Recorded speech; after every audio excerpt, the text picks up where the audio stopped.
நீங்க ஒண்ணு கவனிச்சீங்களா? ஒட்டு மொத்தமா எல்லாருமா சேர்ந்து ஒருத்தனை எதிர்க்கிறாங்க.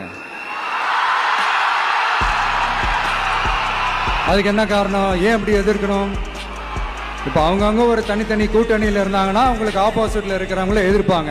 ஆனா ஒட்டு மொத்தமா எல்லாருமா சேர்ந்து ஒருத்தனை எதிர்க்கிறாங்க. அதுக்கு என்ன காரணம்? ஒட்டு மொத்தமா எல்லாருமா சேர்ந்து ஒரே கூட்டணியில இருக்கிறாங்க. என்ன தப்பு பண்ணிட்டான் இந்த விஜய்? மக்களுக்காக அரசியலுக்கு வந்தது ஒரு தப்பா? நல்லாட்சி கொடுக்கணும்னு நினைச்சது தப்பா? ஊழலை செய்யக்கூடாதுன்னு நினைச்சது தப்பா? லஞ்சமே வாங்க கூடாதுன்னு நினைச்சது தப்பா? பெண்களுக்கு பாதுகாப்பு ஒழுங்கா இருக்கணும்னு நினைச்சது தப்பா? போதை பொருள் கலாச்சாரத்தை ஒழிக்கணும்னு நினைச்சது தப்பா? சட்டம் ஒழுங்கை சரி செய்யணும்னு நினைச்சது தப்பா? விவசாயிகள் நல்லா இருக்கணும், மீனவர்கள் நல்லா இருக்கணும், உழைக்கிற மக்கள் எல்லாரும் நல்லா இருக்கணும்னு நினைச்சது தப்பா? ஆனா மக்களே நல்லா இருப்போம், நல்லா இருப்போம், எல்லாரும் நல்லா இருப்போம். எப்படி நல்லா இருப்போம், நல்லா இருப்போம்.